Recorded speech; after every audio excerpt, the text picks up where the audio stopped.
Biometric పెడతారట. TSTS సంస్థకు contract, తప్పుడు హాజరు నమోదు చేసిన కార్యదర్శుల మీద వేటు.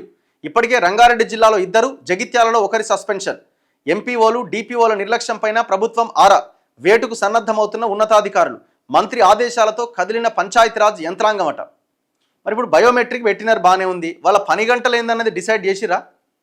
ఇప్పుడు వాళ్ళ పని గంటలు, ఇప్పుడు ఆ పంచాయత్ సెక్రటరీలు చాలా డిమాండ్స్ తోటి చాలా దారుణమైన సిచ్యువేషన్స్ వాళ్ళు గ్రౌండ్లో ఫేస్ చేస్తూ చాలా ఇబ్బంది పడుతున్నారు. ఇప్పుడు సర్పంచులు లేరు, వాళ్ళ నరకం, వాళ్ళకి ఎంత భయంకరమైన నరకం. ఇప్పుడు మీరు బయోమెట్రిక్ పెట్టినారు, బాగానే ఉంది. మరి బయోమెట్రిక్ పెట్టినప్పుడు వాళ్ళ ఉద్యోగం ఎక్కడ, వాళ్ళ నివాసం ఎక్కడ, వాళ్ళ స్థానికత ఏంది, అదే సందర్భంలో వాళ్ళకున్న మౌలిక సౌకర్యాలు ఏంది, వీటన్నిటి మీద కూడా ఫోకస్ చేయాలి కదా.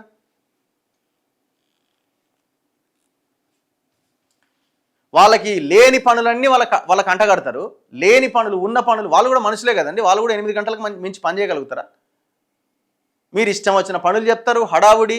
పాపం ఆ రోడ్లల్లో యాక్సిడెంట్లు అయ్యి చచ్చిపోతూ ఉంటారు పిల్లలు, అంత చిన్న చిన్న పిల్లలే. మీరు ఒక నిర్ణయం తీసుకునేటప్పుడు ఆ నిర్ణయం పర్యవసానాలు ఏమున్నాయి, వాళ్ళు ఈజీగా పనిచేయగలుగుతారా, ఎఫెక్టివ్గా పనిచేయగలుగుతారా లేదా అన్నది చూడాలి. ఎంత పని చేసినామన్నది కాదు. గొడ్డులాగా మనం 10 గంటలు పనిచేస్తే ఫలితం ఉండదు. పనిచేసే 2 గంటలు 3 గంటల సమయమైనా ఎఫెక్టివ్గా పనిచేయాలంటే మెంటల్లీ ఫిజికల్లీ స్ట్రాంగ్గా ఉండాలి.